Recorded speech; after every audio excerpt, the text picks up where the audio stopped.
مخکې دې نه چې زه نورې خبرې وکړم د محترم احسانمند صاحب نه مننه کوم، محترم شاه وزیري صاحب نه مننه کوم، او د بهیر د نورو ټولو غړو نه تخنیکي همکارانو نه مننه کوم چې دغه غونډه یې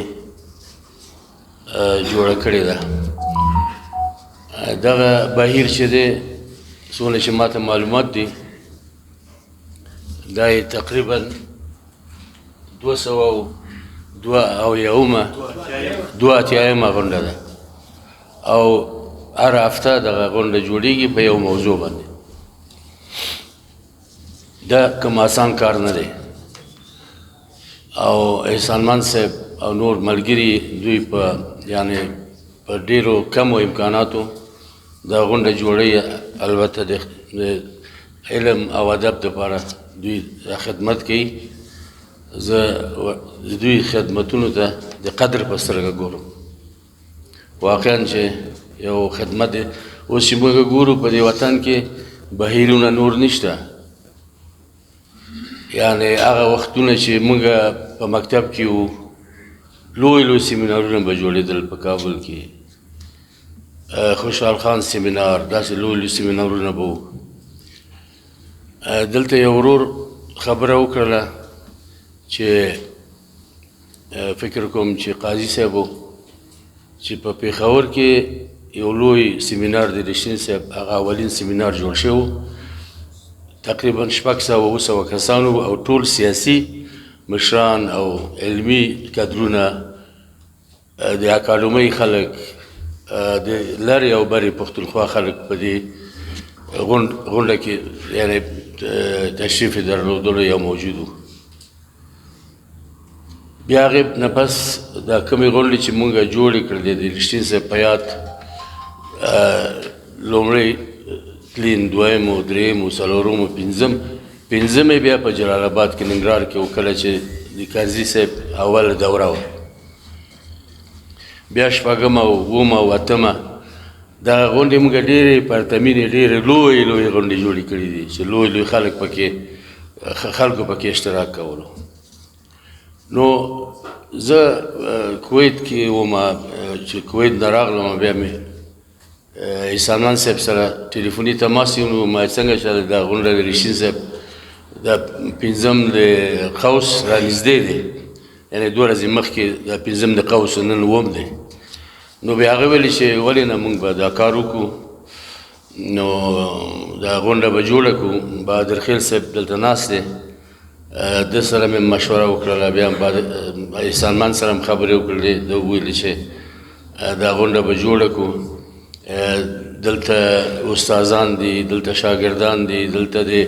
کلي د دې کلي خلک دي،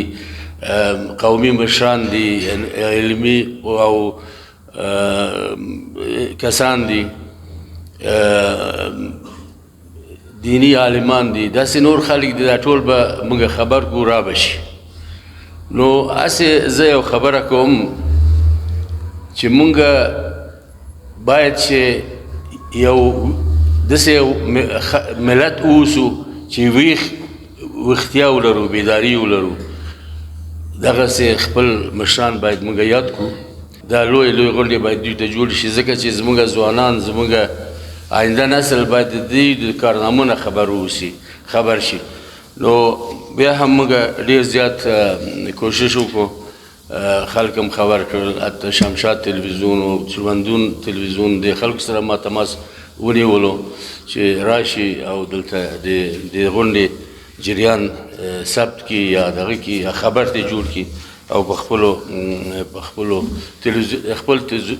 تلویزیونونو د لارې نه یې خپور کړي. خبرې ډېرې زیاتې دي، زه به کومه یوه ووایم. د رشتین صاحب په باره کې خو خبرې وشولې. که زه د پوهاند صاحب د خپل پلار د ژوند په باره کې په کوم اړخیز زه خبرې وکړم، ډېر اړخونه لري، ډېر زیات اړخونه لري که نه. زه هغې ته اوس وخت هم نشته دی، وخت هم ډېر کم دی، په هغې باندې خبرې هم نشو کولی چې اوس زه ووایم چې دا اړخ یې وڅېړم، دا بل اړخ یې وڅېړم. قریشي صاحب ناست دی، دوی هم ماشاءالله د رښتین باره کې ډېر معلومات لري او غم شریک صاحب خو رښتین شناس دی یو یعنی وخت ورسره تېر کړی دی ژوند یو ځای تېر کړی دی ورسره او په هره غونډه کې غم شریک صاحب شریک شوی دی اشتراک یې کړی برخه یې اخیستې ده بې له دې نه چې کوم مقاله ولیکي هغه همدغسې ودرېږي د رښتین صاحب په باره کې 2 ساعت هم خبرې کولی شي همدغسې نور دوستان قاضي صاحب چې دلته ناست دی د دوی والد صاحب ډېر یو زما هم دوست و خدای دې غریق رحمت کړي نو هغه هم یادونه وکړه د رښتین صاحب چې خپله کشاف صاحب یعنی زمونږ د پلار د رښتین صاحب ډېر زیات یعنی احترام یې ورته لرلو مخلص یې او مونږ ګاونډیان وو جلال آباد کې زمونږ او د دوی کور څنګ په څنګ و نو رښتین صاحب داسې یو شخصیت دی چې نه یوازې په ننګرهار کې نه یوازې په کابل کې نه یوازې په افغانستان کې بلکې د افغانستان نه بهر په نور دنیا کې مشهور دی او پیژني خلک په سیمه کې لکه په پاکستان کې په ایران کې په هندوستان کې په شوروي اتحاد پخوانی ماسکو دا خبرې ډېر شاګردان یې روزلي دي ډېر خلک یې تربیه کړي دي الحمدلله ډېر کار یې کړی دی ابرز یو جرمن دی چې تقریبا 40 ژبو باندې خبرې کوي یو ویډیو یې ماته چا راولېږله مرکه یې کړې وه پښتو خبرې کولې جرمن دی خپله نوم یې رانه هېر شو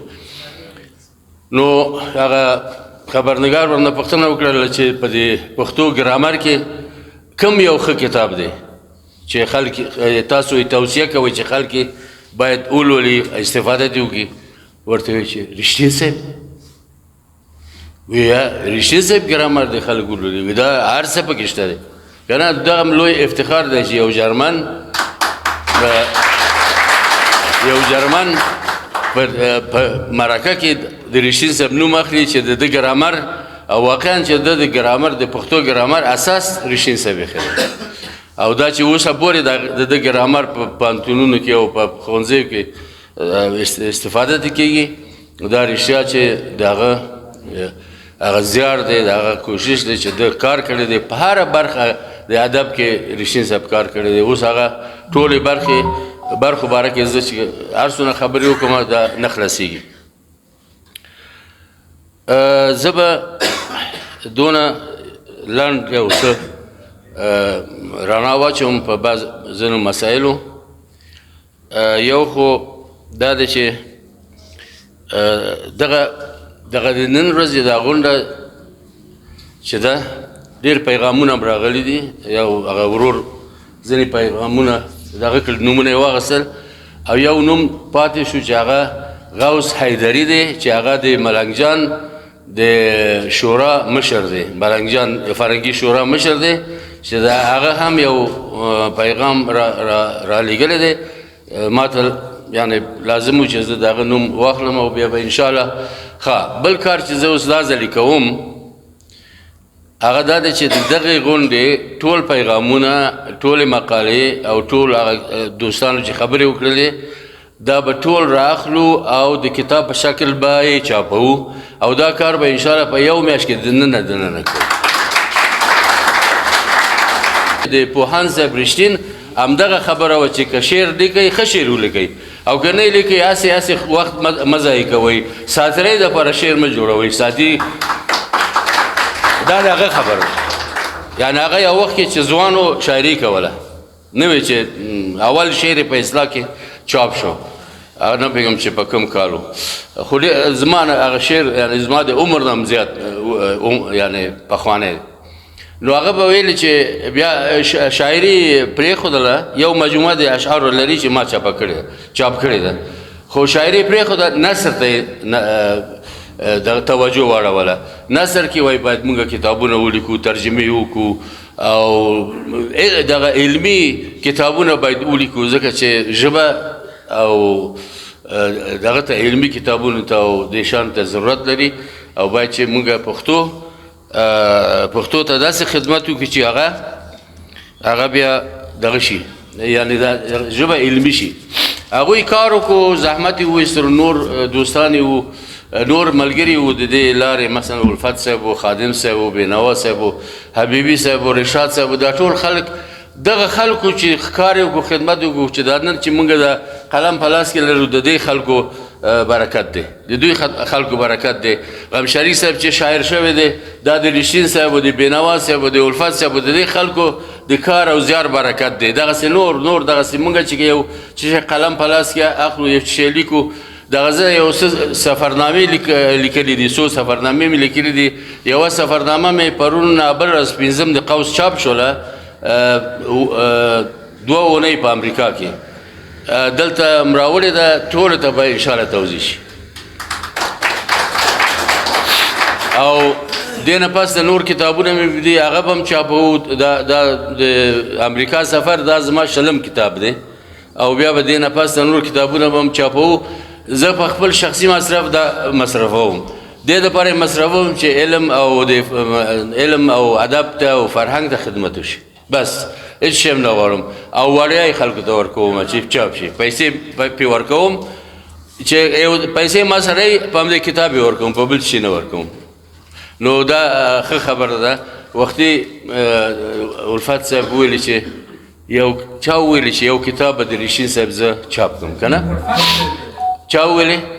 الفت صاحب ویلي خدای دې خیر ورکړي د پوهان صاحب یو کتاب دی تاریخي نوی ژوندون پرون ما ورکو چې دا چاپ شي دوباره چاپ شي دا هغه کتاب دی چې د پښتونستان حالات ټول بیانوي سیاسي کتاب دی او دې وخت کې ډېر ورته ضرورت هم دی نو هغه کتاب ما ورکو چې ایډیټ شي هغه کتاب به چاپ شي او انشاءالله چې هغه ما تاکید امانالله نصرت صاحب هغه مقاله ما لوستې وه بله ورځ په فیسبوک کې وه په رشتین باندې وه هغې کې لس کتابه ناچاپه پاتې ښه او دې ته به راشو هغه لس کتابونو کې زما په خوښه کې چاپوي د ځوانانو وظیفې هغه ماته راکړي بالکل زه به تاسو ته دا وظیفه درکړم الفت صاحب چې تاسو دا کار وکړئ زما په دغه باندې یو چا ټلیفون اړیکې نمبر به زه تاسو ته درکړم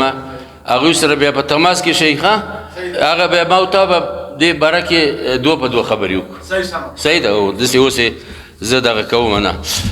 خبرې خو ډېرې زیاتې شولې نورې خبرې به پرېږدو ځکه خبرې ډېرې شولې خبرې ډېرې دي او خلاصېږي هم نه که نه تاسو ته معلومه ده نو انشاءالله آینده پکې بل کال به دا سوچ کوو دا فکر به کوو چې راشم زه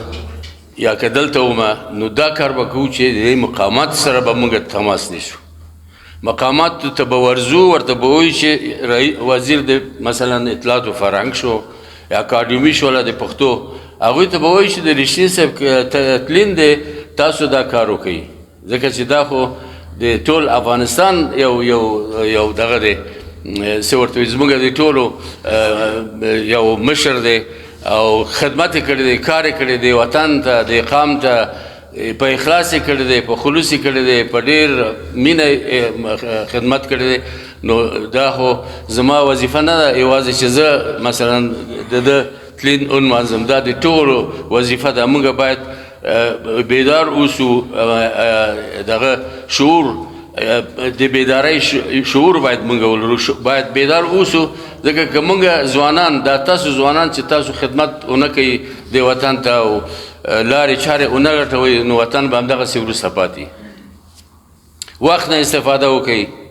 یعنې موږ ټول باید د وخت نه استفاده وخت ډېر زیات مهم دی زه به یو تاسو ته یو شی ولولم که ستاسو اجازه وي عنوان دی د رشتین بابا مینه رشتین بابا مینه رشتین بابا لا وړوکی و د دنیا په سود او زیان نه پوهېده یوازې د مور او پلار مینه یې په زړه کې وه په هغه وخت کې خدای پاک یوه مینه د ده په زړه کې واچوله رشتین بابا په ډېره مینه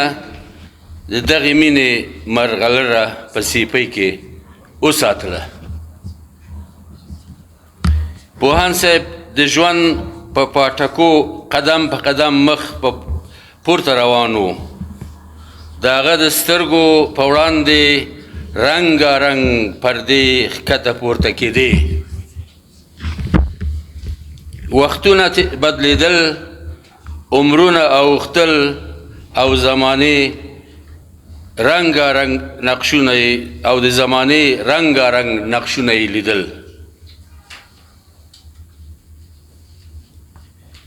خواږه تراخه ښه او بد د هر څه ورباندې تېرېدل. د غم چپاوونه، د خوشحالۍ موسمونه پرله پسې تلل او راتلل، مګر د رښتین بابا مینه پل په پل د هغه د ژوند ملګرې وه. دا ما بېګا لیکلې. پوهان صاحب په هېڅ وخت او هېڅ حال کې د مینې یوازې نه دی پرېښی. رښتین بابا ډېرې رنګینې او ښایسته څېرې ولیدې. ډېر زړه وړونکي نازونه او مکیزونه یې وکتل. ډېر پایمخي څیزونه یې له نظره لاندې باندې شول، خو هېڅ شي د رښتین بابا مینه د هغه له زړه نه ونه ویستله. خلکو هر څه ویل، قسمه قسم نومونه یې ورباندې کېښودل. چا لیونی وبللو، چا ساده وبللو، مګر د رښتین بابا په زړه کې نورو مینو ځای ونه نیولو. د لومړۍ ورځې نه د زړه پرېکړه دا وه، خلک به هر څه وایي، خلک به هر څه وایي، زه زوړ اشنا په نوې نه بدلوم. رښتین بابا د خپلې مور په غېږ کې د خپلې مینې جلوه لیدلې وه. هغه د هېواد د کاڼو بوټو په خاورو او شګو کې د خپلې مینې د ښایست ننداره کړې وه. د رښتین بابا د دې مینې اغېز دومره ډېر و چې بلې کومې مینې ځای ونه نیولو. رښتین بابا د ژوند ډېرې خوږې شپې په دغه مینه کې سبا کړې. هغه دا مینه د زړه په صندوق کې لکه خزانه وساتله. رښتین بابا په ډېرو سختو وختونو کې او سختو شرایطو کې د دې مینې زرزري زنځیر له لاسه ورنه کړ. د رښتین بابا د زړه خونه د دې مینې پلوشو روښانه وساتله. د رښتین بابا د زړه خونه د دې مینې پلوشو روښانه وساته. رښتین بابا ته دا مینه ډېره ښایسته مینه وه او دی په دې مینه کې غرق و. د رښتین بابا ټول عمر د دې مینې د ښایست په رنګینو وړانګو پسې لی په لی وګرځېد. په غرونو، رغونو، سیندونو، دریابونو یې د دې مینې د ښکلا او ځلا ذرې ولټولې. رښتین بابا د دې مینې د ښکلي قد، ښایسته سترګو، تورو زلفو، سرکو شونډو تماشې ته ولسونه په ټنګ ټکور راوایستل. د رښتین بابا د مینې د خوشبویه زلفو وږمې ټوله نړۍ داسې مسته کړه چې اوس دوی د دې مینې په یاد سندرې وایي او د دې مینې د لیدو هڅه کوي، په دې مینې پسې شونډۍ بلوي. رښتین بابا د مینې ښایست انګازې له هر ناو او هر درې، هرې ماڼۍ، هرې منارې او هر بند څخه پورته کیږي. دا مینه اوس د سپوږمۍ په پلوشو کې خلکو ته ځان ښیي. غرونه او سیندونه د دې مینې د ښکلا سندرې وایي. د د شعر او ادب خاوندان د علم او پوهې څښتنان د دې مینې له یاد او نوم څخه د خوند او لذت غونچې جوړوي. اوس د دې مینې خوږ نوم هر ځای په ډېره مینه اخیستل کېږي. ورځ په ورځ د دې مینې مینان ډېرېږي او د دې مینې له مرغلرو څخه هارونه جوړوي. دا مینه د مین په زړه، د شاعر په قلم او د ادب په فکر کې داسې ننوتې ده چې پس له مرګه به هر څوک دا مینه غواړي. رښتین بابا به په جار ویل ای زما ګرانې پښتو، تل تر تله تازه اوسې، تل تر تله ښېرازه اوسې. دا وه د رښتین بابا مینه. مونږ ټول باید د رښتین بابا په شان د خپلې ژبې سره مینه ولرو. که دا مینه ونه لرو، پښتو به همداسې خواره او زاره پاتې وي. ډېره مننه. السلام علیکم ورحمة الله.